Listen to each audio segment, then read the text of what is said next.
अस्सलाम वालेकुम भाई। मेरी छोटी सिस्टर है, ये बचपन तो मजदूर है। मेरा मीना जरा मिस्त्रियां की दिहाड़ी करते हैं, मजदूर है। ते लेकिन इन्हें घर के बहुत ने भाई मेरे 5-6 बच्चे ने, ते इस भैन का खर्चा बहुत ज़्यादा है, दवाई का पैंपर का। ते इस वास्ते मैं बहुत परेशान हाँ। बंदा मेरा मजदूरी करता है, सारा सारा दिन मजदूरी करता मिस्त्रियां मगर।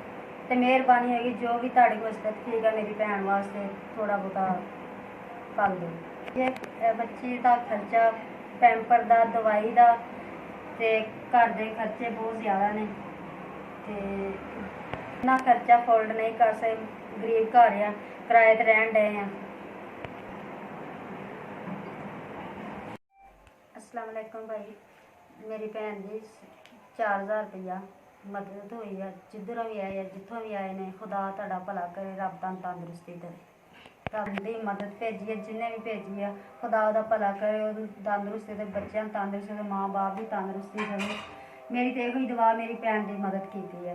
मैं दवाई दी लै सकांगी, दी पैंपर लिया सकांगी। बहुत बहुत तुहाडी मैं दुआवां विच तुहानू याद रखांगी। अल्लाह तुहाडी मदद करे, अल्लाह तुहानू तंदुरुस्ती देवे, सेहत देवे। भी है जो भी हो मेरी मदद की है, जिथे भी अल्लाह सोना तंदुरुस्ती देवे, रब सेहत देवे, रब शिफा देवे। तुहाडे वड्डियां जियां भी तंदुरुस्ती देवे,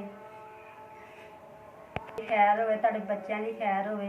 जिथे भी हो खुदा तुहाडी मदद करे, रब तंदुरुस्ती, तुहाडे कारोबार रब बरकत पावे, रब तुहानू दूनी तो दूनी तरक्की दे।